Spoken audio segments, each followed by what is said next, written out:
Stories Bank, bringing timeless multicultural stories to life for children around the globe.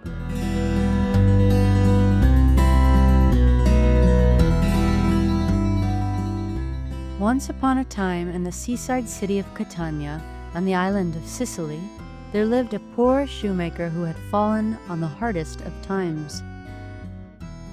No more could this shoemaker give extra grain to the poor as he used to do when times were better. He and his wife had barely enough grain to feed themselves, and they feared they might not survive the winter. At last, the shoemaker said to his wife, "It's no use waiting any longer. I can find no work here. I will go inland to the next village. Perhaps there I'll have better luck."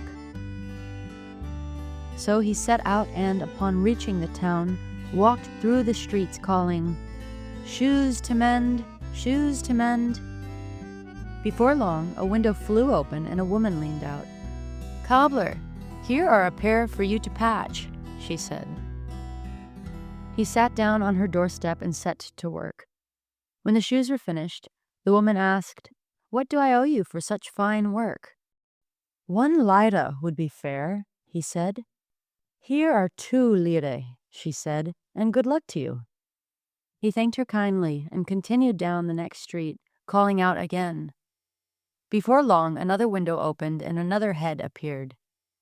"Here are some shoes for you to patch." He patched them carefully on her doorstep, and when he was done, she asked the price.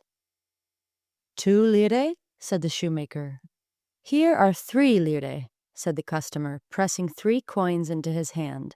"And may good fortune follow you." Another fine tip. "Well," thought the shoemaker, "I have done well, but I will not go back to my wife just yet.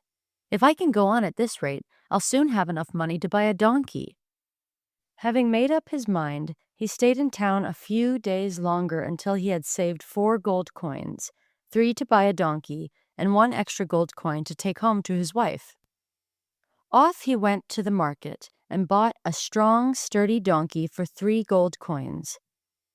He mounted the animal and started home to Catania, eager to show his wife the donkey as well as the shining gold coin safe in his pocket. But as soon as the shoemaker entered a thick forest, he spotted trouble, a band of robbers coming quickly towards him. "I am lost," he despaired. "They are sure to find my gold coin, and I will be as poor as I ever was. What can I do?" However, he did not lose heart. Dismounting and pretending to adjust his donkey's bridle, he quickly tucked the gold coin in the thickness of the donkey's dense mane. Then he rode on as calmly as he could muster. Directly, the robbers surrounded him and seized him, exactly as he had feared. "Oh, dear friends," he cried, wringing his hands, "I am only a shoemaker and have nothing in the world but this donkey." As he spoke, the donkey gave a shake, and down tumbled the gold coin, clinking onto a rock. The robbers stared. Then one grabbed the gold coin. "Where did this come from?" "Ah," replied the shoemaker, "you have guessed my secret. This donkey is magic. For the rightful owner, it supplies gold coins." "Seize the donkey, at once," ordered the lead robber. His men reached for the bridle. "Wait," cried the shoemaker. "Unless you're his rightful master, he won't give a single coin. And each of you will be cursed to an early grave." The robbers hesitated. "So be it," the head robber grumbled. "What will you sell him for?" The shoemaker at first declared that nothing at all would induce him to sell his magic donkey. But at last he agreed to hand him over to the robbers for 5 gold pieces. The robbers led the donkey away with glee, imagining a life of endless riches. And the shoemaker hurried home with more gold than he could have imagined.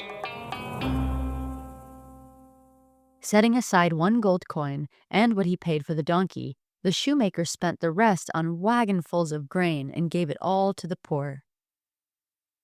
With the money left that he earned, He bought rolls of the highest quality leather and opened the finest shoe store in all of Catania. And for the rest of their days, the shoemaker and his wife lived in comfort and happiness.